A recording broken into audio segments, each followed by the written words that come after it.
each other and our community is able to hear and see the meeting. All councils approach this situation differently, and we constantly review how we run our meetings and will continue to do so to make sure our meetings are conducted appropriately.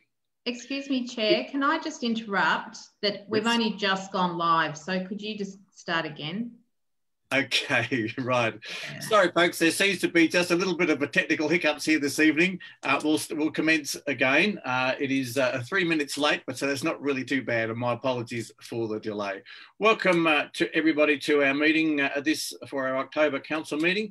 Welcome to my fellow administrators, our Chief Executive and our General Managers, and a very good evening to all our listeners who are following this evening's meeting on our live stream. It's great to have everybody on board, and it always generates a significant amount of interest. So we particularly welcome you this evening. We are conducting this council meeting remotely and supported by technology, and it's something which is a little bit new for us, but is allowed under the amendments to the Local Government Act. Consistent with we are conducting our guidelines, our meeting this evening, consistent with the guidelines provided by the Victorian State Government, and we are live streaming tonight's council meeting using a system that complies with the Victorian Government's advice on minimising risks to cybersecurity. We will operate tonight with some revised meeting procedures as we have for the last few meetings, and these meeting procedures are consistent with the intent of our meeting local law that governs the way the council conducts its business. As administrators, we are all able to see each other and to hear each other, and our community is able to see and hear the meeting. We constantly review the way we conduct our meetings to ensure that they run smoothly and are helpful and meaningful to our community. And we will continue to do so after tonight's meeting. Now, if technical problems do occur, and it is possible, well, so far we haven't had any problems with our technology, but if technology does let us down and that disrupts the conduct of the meeting, if any administrator is not able to participate in the meeting, it will be adjourned until the technical issues can be resolved, or reschedule the meeting for a future date should we not be able to resolve those issues. Can I acknowledge this evening the work of our Manager of Business Transformation, who has put the technology together to make sure that our meeting works. Thank you, and also to Council's Manager of Governance, Property and Risk, who is hosting tonight's meeting and is managing the technology for us. So we thank you both for making yourselves available to assist us with this meeting. As always, at the commencement of all of our meetings, we acknowledge the traditional owners of the various lands and where each of us is located this evening. Traditionally, we meet on the land of the Dja Dja Wurrung, but even though we are far removed physically, we have participants located in a number of different Indigenous countries. We have the Wathaurong, Tanarong, Jawajali, and the Djab Wurrung peoples, of course, as well as the Dja Dja Wurrung people in Maryborough. So tonight we pay our respects to all Indigenous leaders, past, present and emerging, for they hold the memories, the traditions, culture and hopes of all Indigenous peoples. And we'll open tonight's meeting with the council prayer. Almighty God, we ask your blessing upon this council. We ask that you direct and guide our work to the advancement of your glory and the true welfare of the people of the Central Goldfield Shire. Amen. Amen. Okay, we'll get on to the business of tonight's meeting. I apologise, you can probably hear me clicking my pen. It's a bad habit I have, and I'll try not to do it this evening because I do it all the time, and some people find it very, very annoying, so my apologies for that. Okay, we don't have any apologies for tonight's meeting as everybody is present and we have no leave of absence. Does anybody have a conflict of interest that they need to declare at this time? No. No. No. Okay, so there's no conflict of interest to declare. Which brings us on to item number 5, which is the confirmation of the minutes of the previous council meeting. This is item on page 2 of the agenda. And I would like to move the recommendation, which is actually on page 3, which reads that council confirms the minutes of the council meeting held on the 15th of September 2020. Thank you very much. It has been moved. Mr. Delahunty, are you happy to second that? Second. Yes, it's been moved in second. I'm going to put it to the vote. Those in favour, against, aye. Carried. Thank you. Okay, moving on to item 6, which is reports from the committees. noting the approved minutes of the Audit and Risk Committee this evening, which has been provided to us. Item number 6 on page 4 of the agenda, and the recommendation is actually on page 5. Mr. Chairman, could I move that Council notes the confirmed minutes of the Audit and Risk Committee meeting held on the 1st of June 2020? Thank you very much. Do I have a seconder? You do. Second that, Thank you. please. It's been moved and seconded. I'm going to put it to the vote. Those in favour say aye. Aye. That's carried. Thank you. Item 7, we don't have any petitions this evening, which brings us on to the substantive matters of tonight's meeting, which is our officer reports. The first one being item 8.1 on page 6 of the agenda, and page. Sorry, just let me get the right thing for the people who may be looking at through the PDF.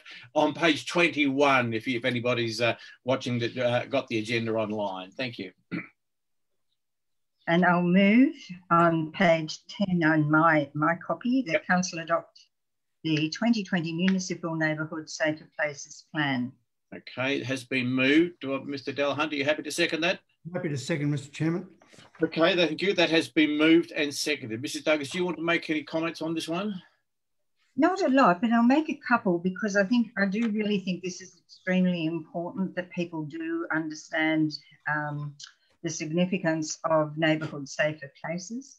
So they used to be known as, I think they were places of last resort or some name like that.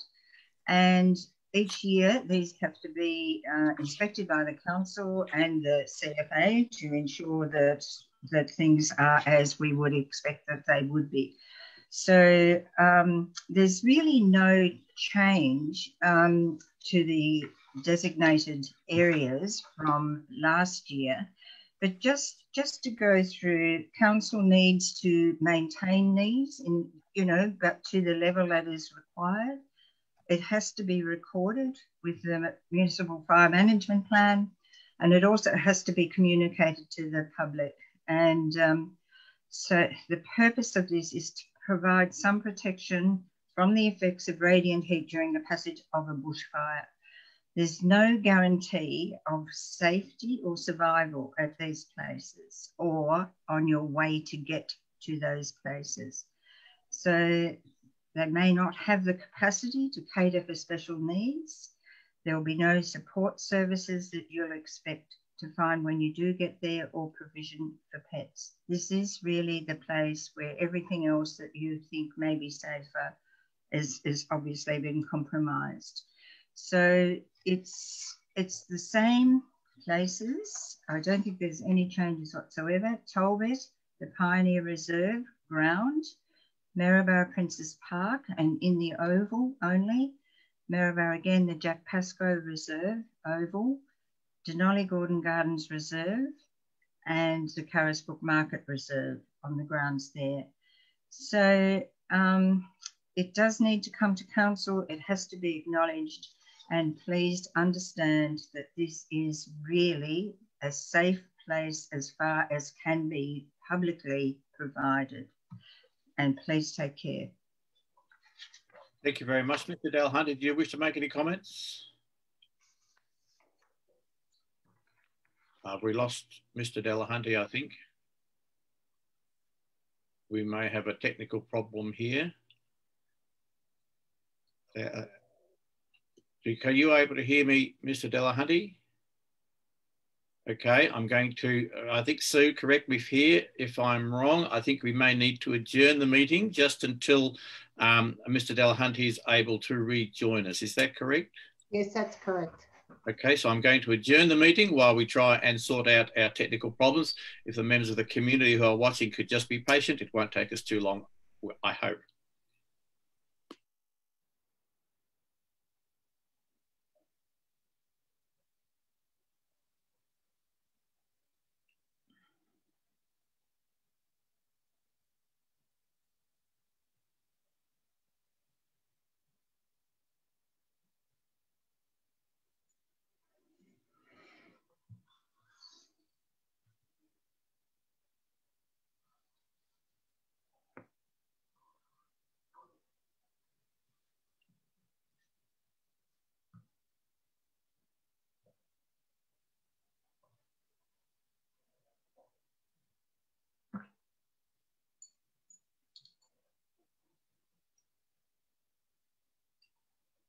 If members of the community are wondering what's happening, we just have a minor technical problem. We have lost Mr. Delahunty, and under our local laws, we are adjourning the meeting for a short period until they're able to resolve those technical issues. So please be patient. We will have them resolved just as soon as possible.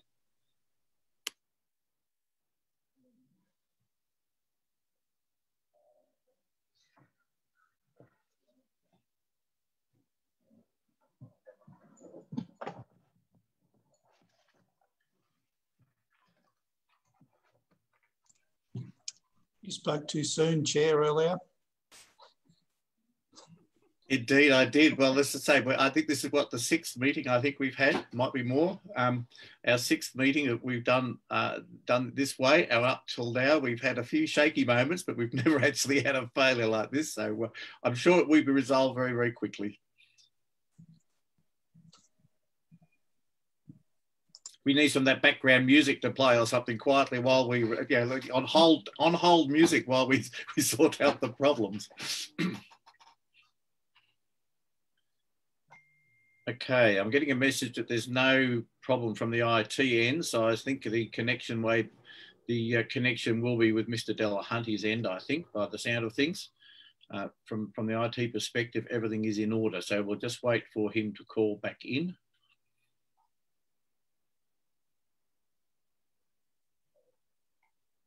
Again, for members of the community who are watching this on our live stream, apologies for the delay. We are having a minor technical problem. Under our local laws, we need to adjourn our meeting until Mr. Delahunty is able to rejoin us. So we're just waiting to see if we can regain that connection. We will resume our meeting just as soon as we possibly can. Looks like we may be getting close.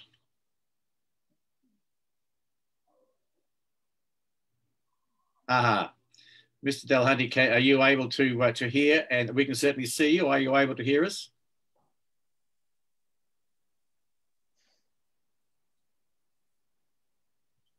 Are you able to hear us, Mr. Delahunty? I'm sorry about that, Yes. but I'm back in.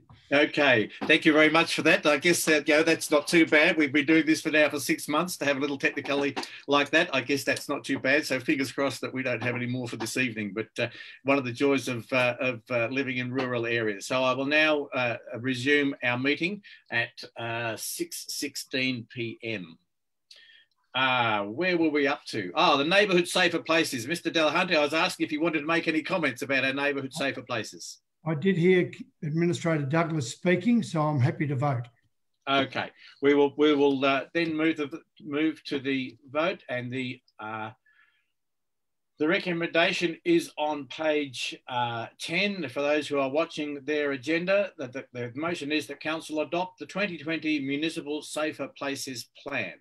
I'm going to put it to the vote. Those in favour say aye. Aye. Aye. Against, that's carried. Thank you very much for that one.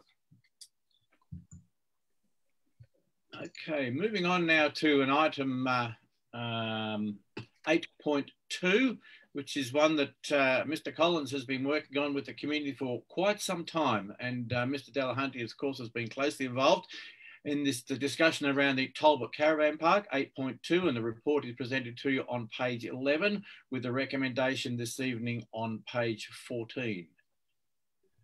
Mr. Chairman, I'd like to move the recommendation as you outlined on page 14. Okay, it's been moved. Do I have a seconder, Mrs. Douglas? Yes. It's been moved. It has been moved and seconded. Mr. Delahunty, do you wish to make some comments on this one? If I could, Mr. Chairman, look, the Talbot Caravan Park is operated by the Talbot Football Netball Club, and it has a history of non-compliance, unfortunately, with the running of a caravan park under the legislation provided by the state government. So over the last couple of years, we've been working with the Talbot Football Club, with the CFA, and I importantly say with the residents who live in the caravan park. And I want to say that we've been greatly assisted by a cooperative approach taken by the footy club, the residents, and again, with our council, giving them a schedule of works that they needed to comply with by a certain period of time. And that was done in May this year. The schedule of works covered 3 specific areas of fire authority equipment, electrical safety, emergency management planning, And I'm pleased to say this report we've got tonight has been followed by the last visit was done by our council officers in July, and also a CFA inspection which was completed on the 30th of September this year. I'm pleased to note that the CFA are happy with the progress, and we are, from a council point of view, happy that they've complied with the schedule of works. So going on board from that, we now, by moving this motion here today, we will give the Chief Executive Officer can formally grant a resignation or apply for re-resignation of the Talbot Caravan Park, which is due in December this year. I think, Mr. Delahunt, just for clarity, I think you mean registration, not resignation. I'm sorry. Yes, registration. Registration, sorry, yeah. It has to be done by December this year. So again, we're meeting the timeline so that that can be done. But it also, by doing that, we go to the next step of allowing for some work to be done, which needs to be done regarding the lease going forward. So again, all those things are in the report, but I want to sum it up by saying I'm really pleased that the Talbot Football Netball Club, the residents, our staff, the council in general, have worked together very hard on this issue over the last couple of years. And it has been really to try and address some minimum health and safety standards that are required there. So I want to congratulate all the people, and I'm pleased to move this motion here tonight. Okay, thank you for that. Mrs. Douglas, do you wish to say anything? No, I'm just pleased that they've been able to reach that pivotal standard required. That's great news. Okay, before I put the motion, I would like to say just a couple of words. I think we do need to congratulate everybody who's been associated with this one. As Mr. Delahunty has said, Mr. Collins has been leading this one for quite some time. I think it's almost 2 years when we actually were in a council meeting discussing the very real possibility of closing this caravan park, and in doing so putting a number of people out of their homes. And it was certainly not something we wanted to do. So I do congratulate the Football Netball Club in Talbot, but the CFA and everybody associated. The people have worked very, very hard. This has not been an easy one, and it's something which we have achieved together. And I think it does demonstrate what can happen when all the various agencies actually work together to achieve something for the community that the community actually needs. And so I'm sure those residents who probably aren't watching this evening, but I'm sure those residents will appreciate the fact that their residency at the Talbot Caravan Park can continue for the foreseeable future with this new registration. So the motion is that council, following the Talbot Caravan Park having met all statutory health and safety requirements, notes 1, that the Chief Executive Officer will register the Talbot Caravan Park for a further 3 years in December 2020, and that thereafter an independent rental market valuation will be undertaken to inform the council's market strategy for the future operation of the park. So it has been moved and seconded. I'm going to put it to the vote. Those in favour say aye. Aye. Aye. Against, that's carried. Thank you very much, and congratulations, Mr. Collins. If you could pass on our thanks to all those people who've been involved. There's been a lot of people. I don't know them all. I know you do, but we do appreciate the hard work that has gone in to resolve this really tricky one. So thank you very much for that. Here. Moving on to item 8.3, oh no, here we go. I thought my screen had frozen for a moment. Item 8.3, which is our household recycling reforms, which is one that's dear to the hearts of many in our community. And I know many of our, as a council, we spend an awful lot of time on this one. We are making slow progress, led of course by the state government. And there are some reforms underway and we need to participate in those. And we have been very actively involved. So this is a report that's coming to council outlining a transition plan. So this item is on page 15 and the recommendation is on page 19. Mr. Chairman, I'd like to move the recommendation on page 19 that council endorse the draft transitional plan in line with the Department of Environment, Land and Water and Planning requirements. Thank you. It's been moved. I have a seconder. I will second that.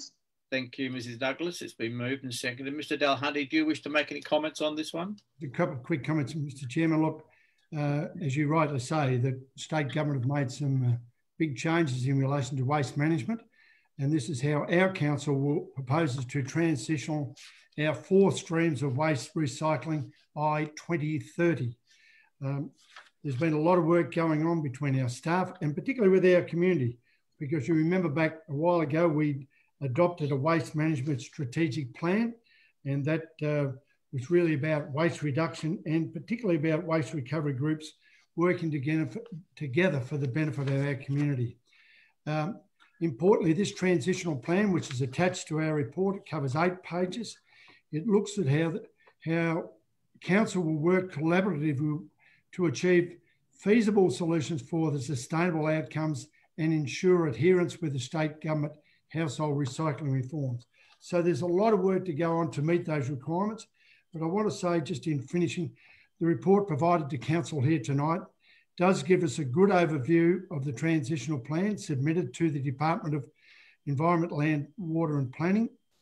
And importantly, I want to finish off by saying the report details it in the transition plan supported by a behavioural change campaign. So it's not only about how we do it physically, it's about how we do it and communicate that with the community. Now, it's about education, it's about training, it's more important, it's about how the community can transition to 4 streams of waste. So I'm really pleased that the work's been going on over the last probably year and a half predominantly, but we've got to this stage where we've met the requirements, and I'm looking forward to see the final result. But again, it will be over the next, probably 10 years that this will be implemented. Thanks, Mr. Chairman. Okay, thank you very much for that. Mrs. Douglas, do you wish to make any comments?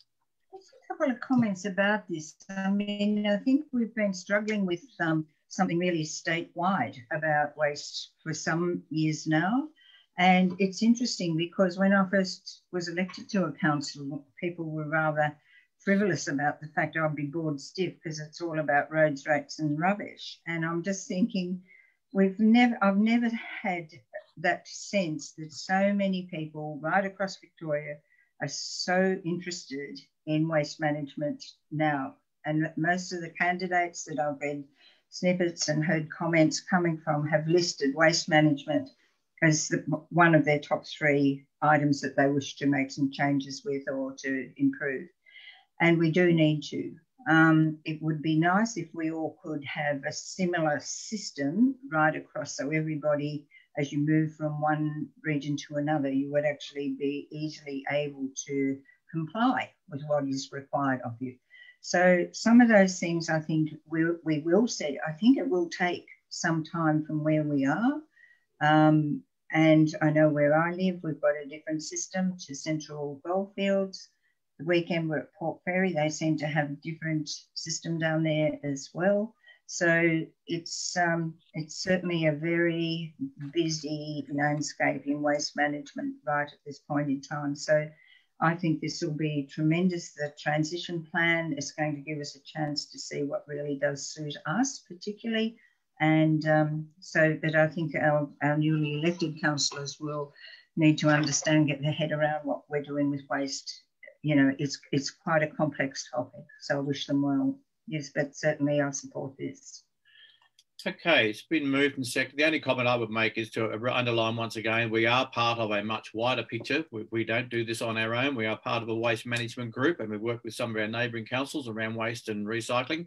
And of course, we are part of the statewide initiatives by the state government. And there's some very good initiatives there. There's a lot of work to be done over the next few years. And I think it's a great report. And it's a very simple report. It's very easy to understand. So I commend it to our community to have a read. And it helps give a really good understanding of the challenges around waste and recycling.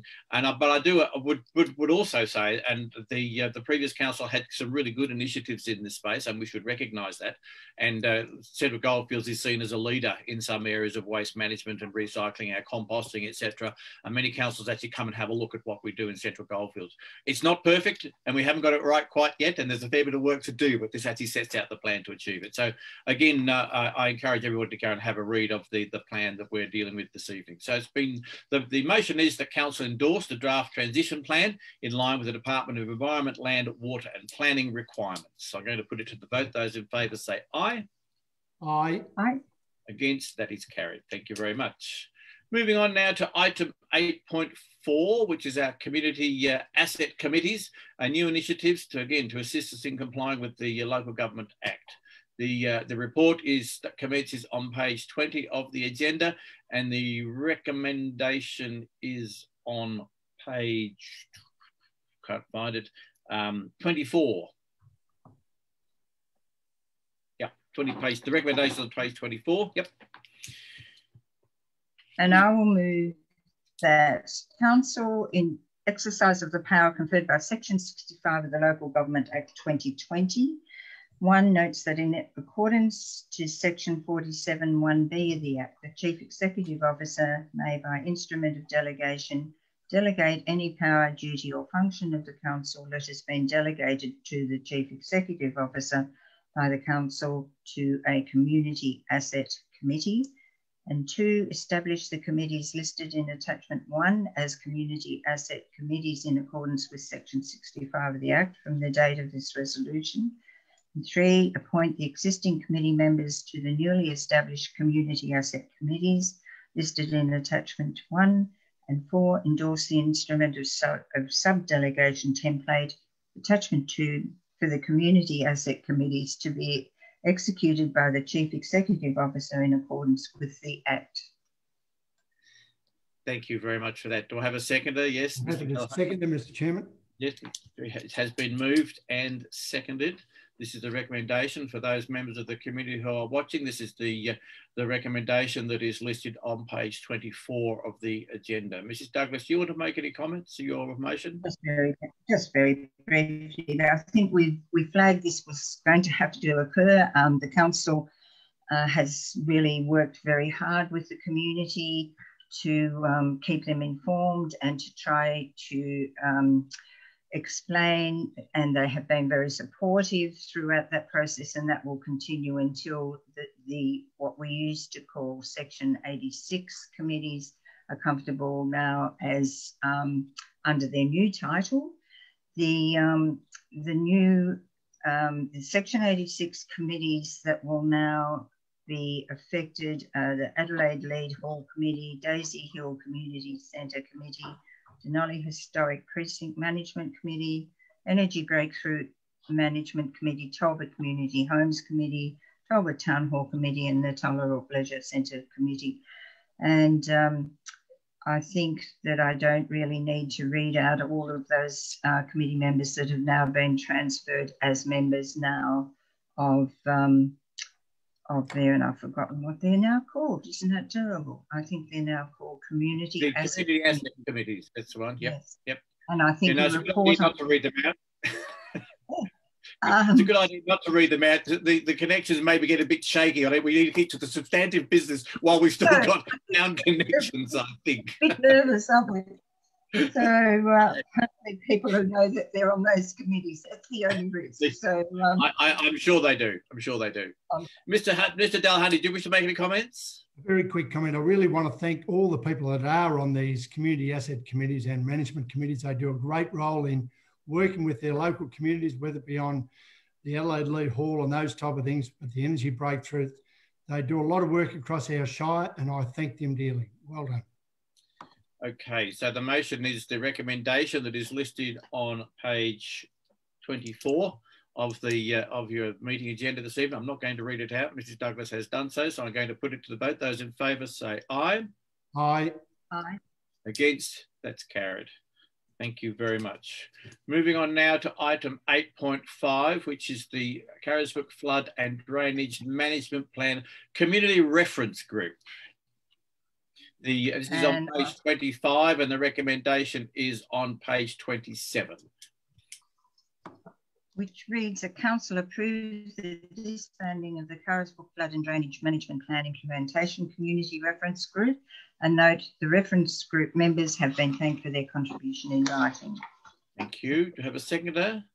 Second, Mr. Chairman. It's been moved and it has been seconded. Mrs. Douglas, I'm sure you want to say something about this one. Look, I know I said a fair bit last council meeting, but I can't not.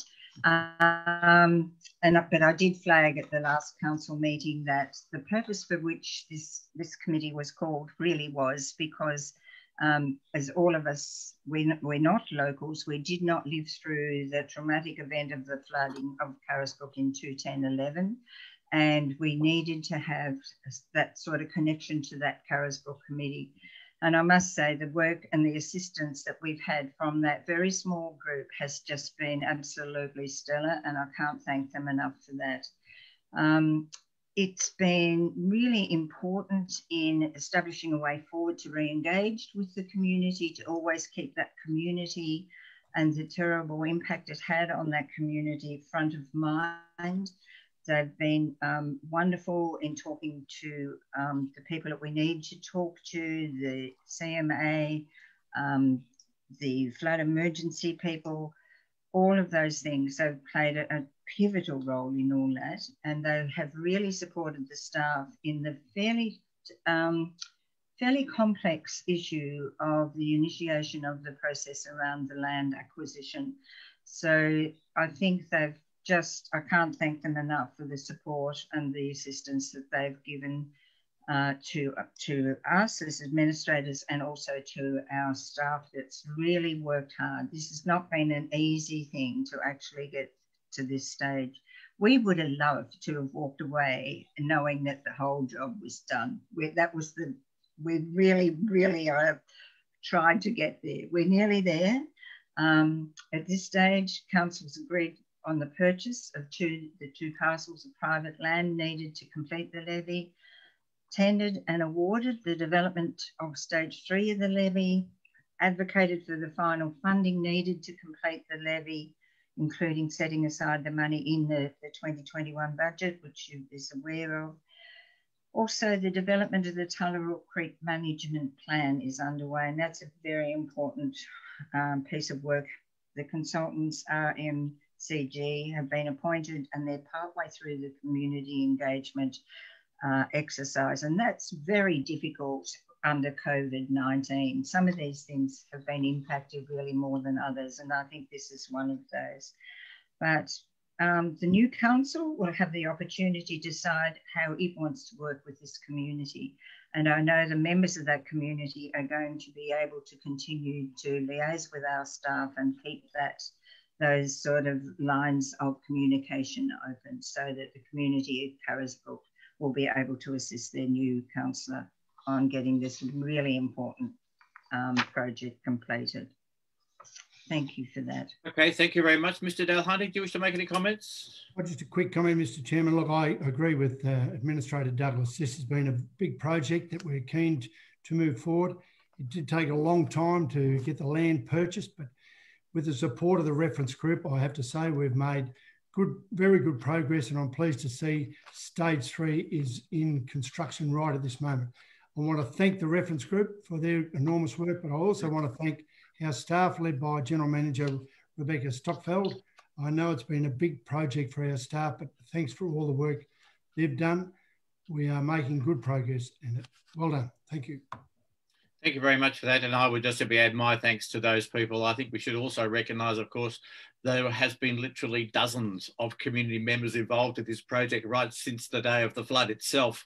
The community stepped up and has had a critical role in developing these solutions for the protection of their town. I think we should acknowledge this reference group and the work that they have done. So personally, I've had numerous phone calls from members of that community, and they've been certainly very valuable ones. Some positive and some not quite so happy, but that's the nature of something like this. But I was absolutely delighted to today, because of course the bulldozers and the graders actually commenced work today, and yes, we've had a site hut on site for a few days, and a couple of times I've driven past looking for the dozers, but they were there today. And if I'm sure if there's any residents of Carisbrook will be certainly aware that that work is now well and truly underway.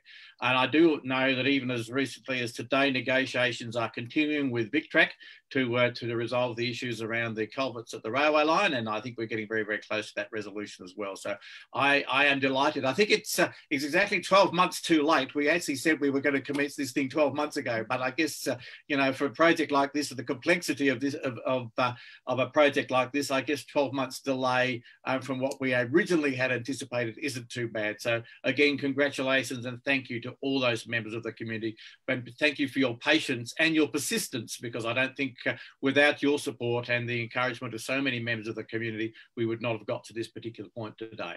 And I am absolutely delighted. And as soon as I'm allowed, I'll be posting up a few pictures of the works on my Facebook page, but that'll happen after this week. So it's great to be able to watch the progress. And I'll be driving back here sometime around Christmas time to just check on works to make sure we've actually met the deadline.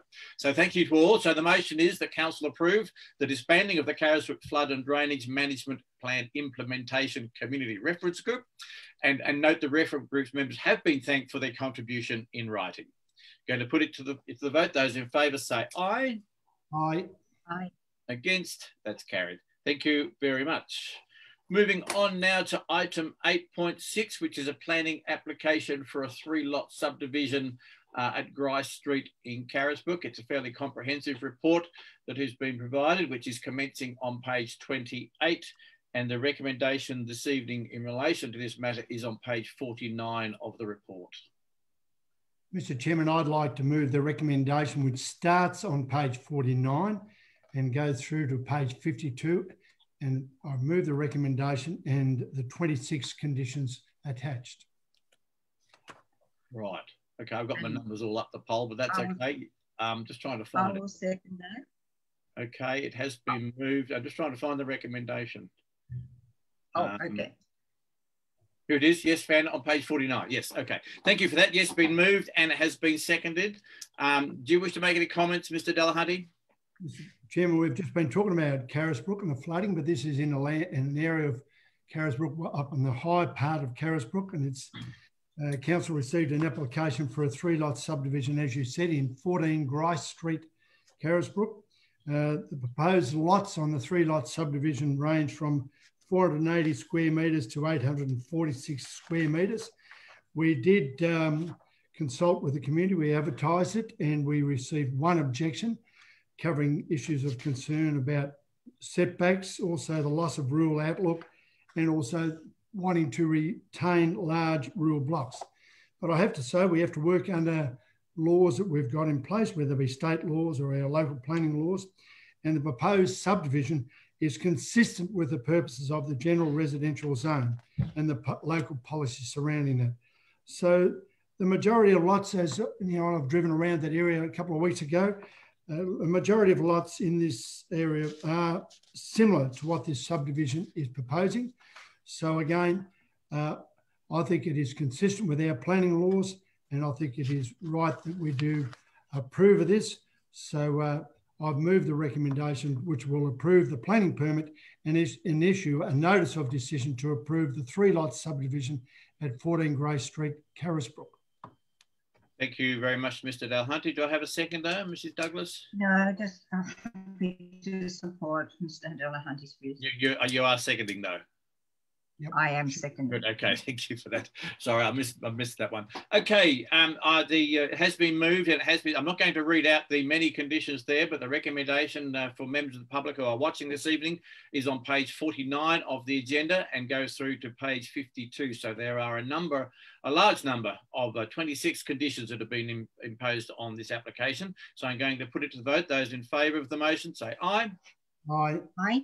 Against? That is carried. Thank you very much for that. Moving on to item 8.7, which is another planning application not too far away in relation to the use of some land on the Moorlock Plains for 2 broiler farms. Now, this is a fairly complex matter and there's some clarifications that need to be given. The report does lay out quite clearly why this has come to council and why we have to deal with it in this way. So I'm going to ask our General Manager, Assets, Infrastructure and Planning, I got it right, to explain to give us a little bit of background in relation to item 8.7. Thank you. Thank you, Chair. The officer report to council concerns 2 sites, one at 396 Bald Hill Road in Carisbrook and the other at 3080 Pyrenees Highway, Carisbrook. The officer report is, I guess, different from a standard planning permit application report, such as the one you've just looked at. Our officers are recommending that council note that we have received 2 planning permit applications for the use and development of a broiler farm on each site. And the officer recommendation also asks that Council note that Class A broiler farm applications are exempt from the notice requirements of Section 52 of the Planning and Environment Act and the review rights of Section 82 of the Planning and Environment Act, which are objective appeals to VCAT. And also note that we're also asking that Council note the applications will be decided under delegation. So we're not asking you to make a decision on the application, just to note those three things.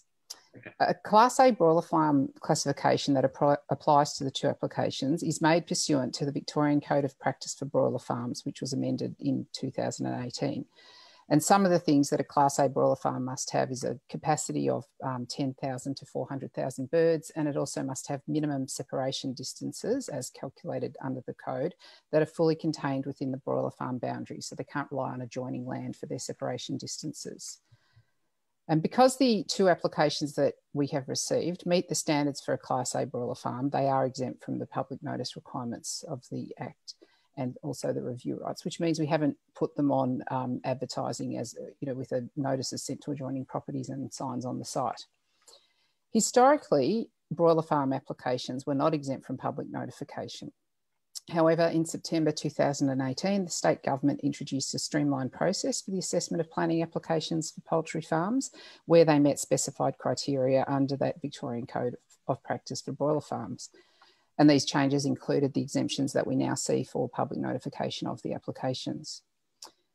For the two applications that we have, the statutory timeframe for making a planning permit application decision, which is 60 days, ends this coming Friday for the two applications. Deferring a decision on these applications could result in the applicant lodging a failure to determine within the statutory timeframe appeal to VCAT. And when a permit is referred to VCAT by an applicant, Council is no longer able to determine the permit conditions applied to the use or development. VCAT would do that, and that's not in the best interests of the community or Council.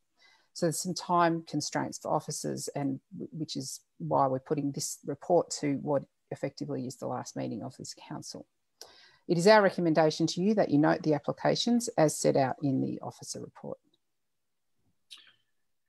Okay, thank you very much for that brief explanation. It is a complex matter, and I understand that that this can sometimes be confusing. But I do encourage anybody who be watching this evening to read the details of the report, because it does lay out quite clearly why we are dealing with this matter in this particular way. So the recommendation in relation to this matter is on page 57 of the Council agenda here this evening. And I will move the recommendation, which reads that Council Note 1, Council has received 2 planning permit applications for the use and development of a Class A broiler farm on each site. Application is 050/20 is proposing the use and development of the land for a broiler farm at 396 Bald Hill Road, Carisbrook. Second one is 051/20 is also proposing the use and development of a broiler farm at 3080 Pyrenees Highway, Carisbrook. The Class A broiler farm application are exempt from the notice requirements of Section 52 of the Planning and Environment Act and the review rights of Section 82 of the Planning and Environment Act, as they are classified as Class A farms under the Victorian Code for Broiler Farms. Class A broiler farm applications are listed above will be decided under delegation. Thank you. Okay. That's the motion that Mrs. Douglas is moving. Do I have a second, Mr. Delahunty? Second the motion, It has been moved and seconded. Do you want to make any comments around this one, Mrs. Douglas? I'll make very few comments because I think Ms. Stockfeld has done an excellent job in outlining it, but I would just say that I think I speak for the three of us, that we were less than happy at the timing about this particular motion that's on not the motion, but the fact that it's come to our agenda so late in our term here. That's no fault of anybody. We understand that information was sought, information had to be received before it could progress to this stage. but it's just unfortunate it's come to this. I actually am disappointed that there is not an opportunity for the community to have some involvement in such an important decision. However, that's not for me to say. So I think I'll leave it at that. Thank you. Okay, thank you. Mr. Delahunty? Look, I think it was summarised very well by Ms Stockfield in relation to there has been state laws changed, which put Class A broiler farms into this category. But we also, I'm aware since we've had this report, that piggeries are in the same category. So under the Acts of Parliament, which is Section 52 of the Planning Environment Act, and also the review rights under Section 82 of the Planning Environment Act, limits council's ability to do a lot of things. But I have to say, in one hand, I'm really pleased, though, that we've got some more economic development going on in our shire. We're always looking for more jobs and that type of thing. And any time you get a development like this, you have to have a willing landholder to sell their land or lease their land or whatever's going to happen. But again, I think the report summarises it very well, the difficult position we are as in a council, but more importantly, the lack of opportunities for people to be made aware of this. So from my point of view, I'm very happy to support the recommendations outlined today. And again, just go back to when we arrived. We did visit the broiler farms and that in the Shire. I have to say, I know there was a lot of controversies about them when they were approved by VCAT, not by council. And again, I think they've been operating very well. They haven't caused our council any problems. And I hope that this broiler farm similarly operates in the same standard that the others do. But more importantly, again, as I say, read the report. It summarises it very well. Thank you very much. And before I put the motion, I would also add just one very brief comment. It has been suggested this is something that we are sneaking through at the 11th hour, if you like, by some in the community. I clearly want to refute that. We didn't have to even bring this to council meeting this evening. We wanted to bring this to the council meeting, and I commend our planning staff who took that initiative to raise this matter with the council. They did that to ensure that both us as a council, but also the community were aware of these applications. They could have just gone through under the legislation as it now stands. These applications simply could have gone through and been approved without anybody knowing about it. That would not be appropriate. And so I commend our planning staff for bringing it to our attention, to bring it to the community's attention, so that the community can actually understand why we are dealing with this matter in the way that we are. So, Mr. Stockwell, could you please take our recognition back to your staff for the initiative that they've taken in making sure that both us and our community are aware of these applications. So thank you for that. So the motion is that, I'm not going to read it again, it has been read by Mrs. Douglas on page 57 of the agenda this evening. So I'm going to put the motion. Those in favour say aye. Aye. Aye. Against, that's carried. Thank you very much. Which then brings us on to the item 8.8 on page 58 of the agenda, which is the first quarter financial report from Mr. Anderson and his team who put this together for us. And the recommendation is on page 60.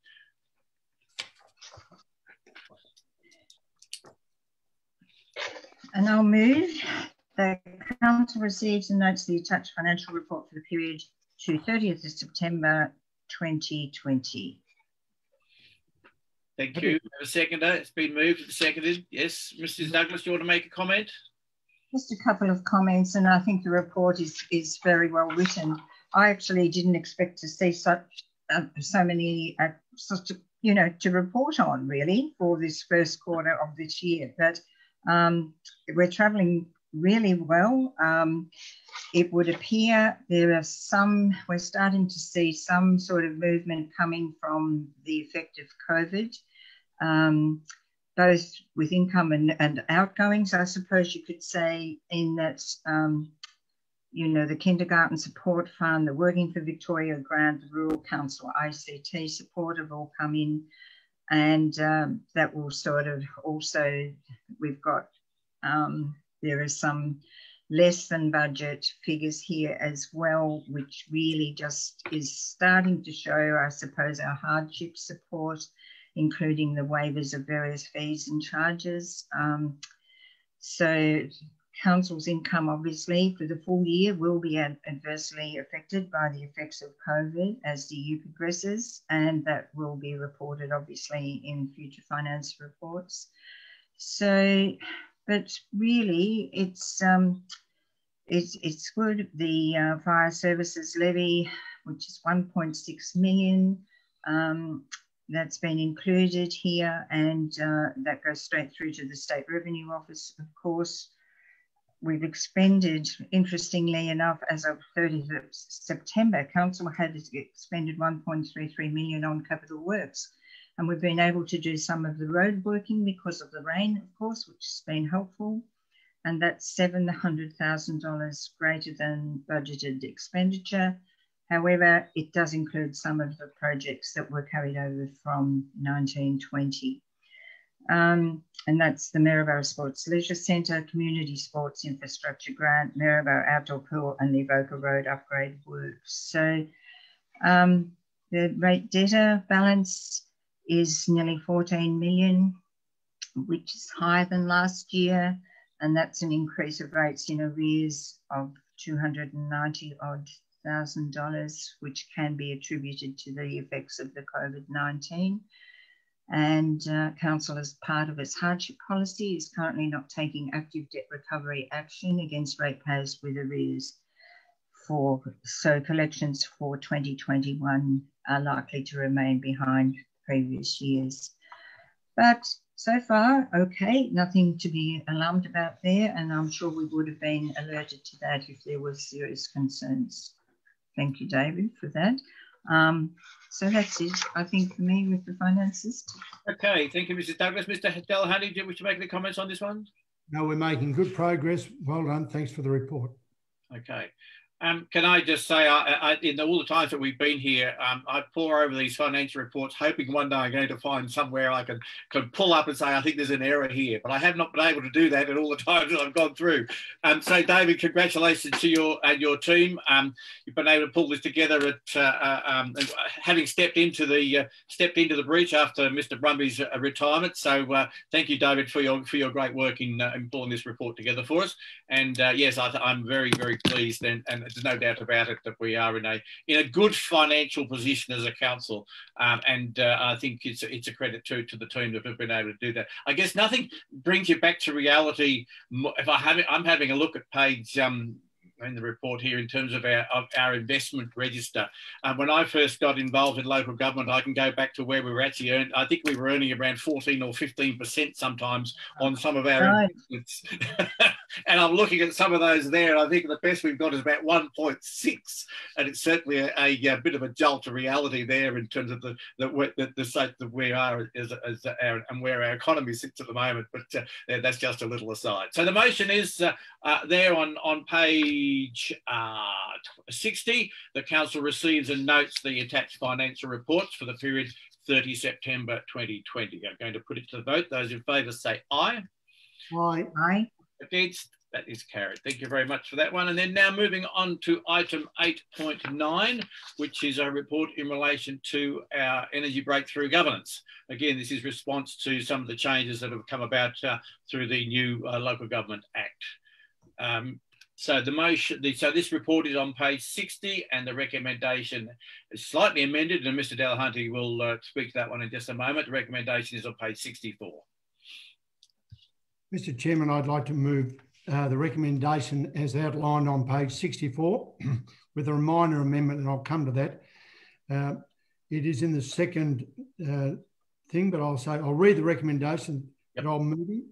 That Council approves the terms of reference for the Energy Breakthrough Management Group, and 2, notes that Jordan McElwain has been, rather than will be, has been appointed into the group subject to Council's approval of these terms of reference. Okay, that one's quite clear. That's just a minor change, but an important one, because the group I know met last week and approved the appointment of Jordan. So it's been moved by Mr. Delahunty. You're happy to second that, Mrs. Douglas? I am. I'll second Okay, that. it's been moved and seconded. I know Mr. Delahunty is going to have some words to say on this one.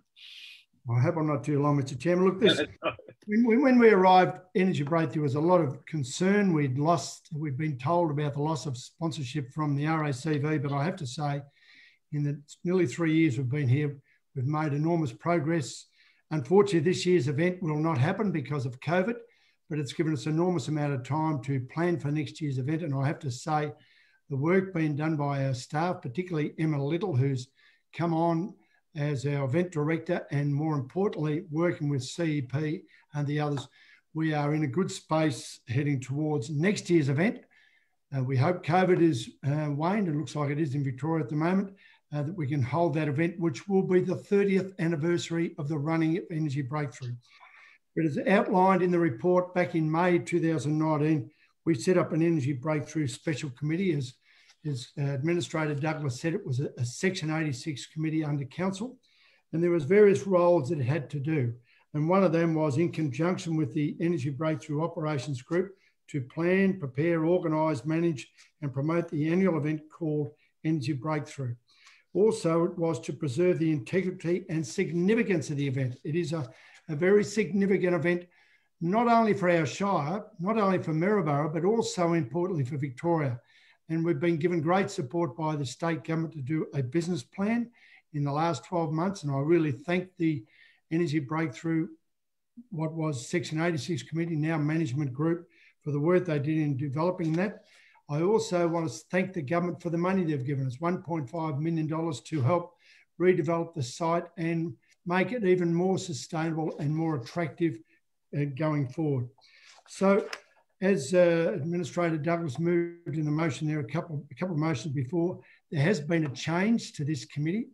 It is now going to be called not a Section 86 committee, but a management group. With the roles will stay very, very similar to what they had before, but the delegated powers will change, but importantly, they'll play a significant role in managing and operating this very important event for our Shire.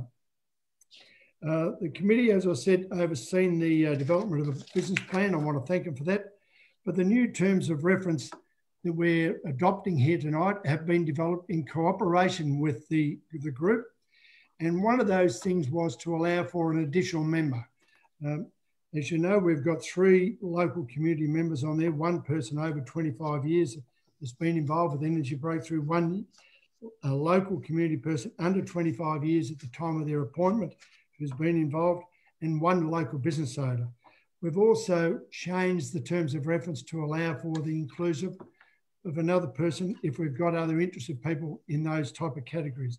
I'm pleased to say that Jordan McElwain put in an application many months ago to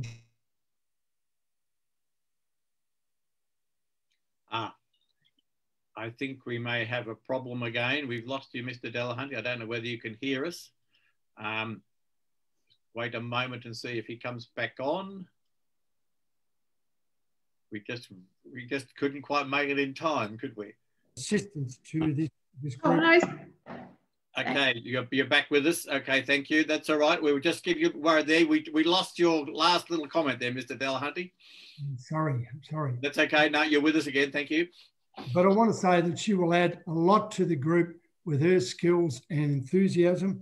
And also, I have to say, will help us in the gender balance of our community. So the Oversight and Management Committee, which is now called the Energy Breakthrough Management Group, will play a very important role going forward. They're doing a lot of work.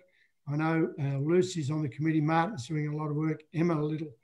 There's a lot of staff in behind supporting this group.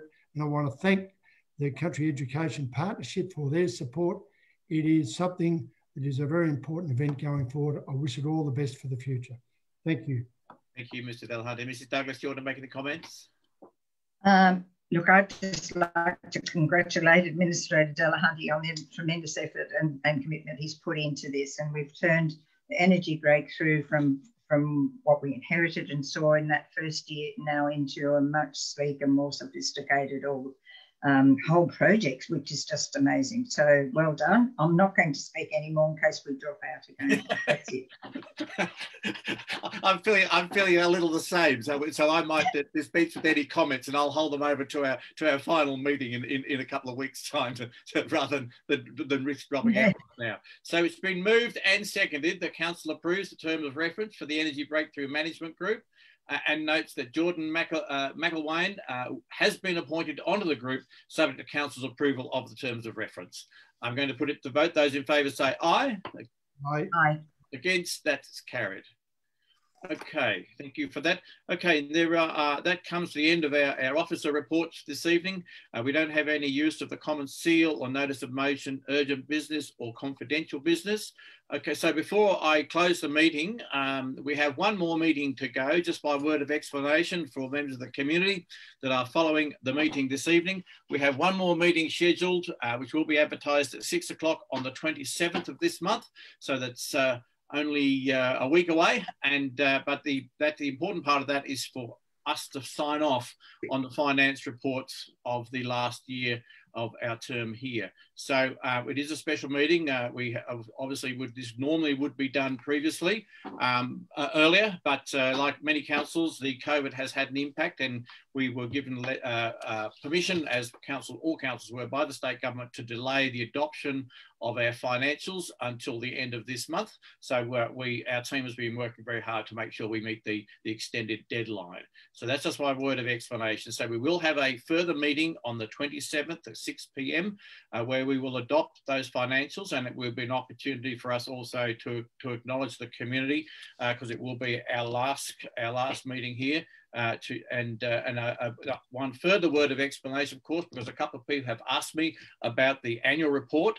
Of course, our annual report cannot be published until the financials are concluded. Our auditors are working hard at going through our financials for the year, and that will be done, I understand, and we have an audit committee just prior to the council meeting.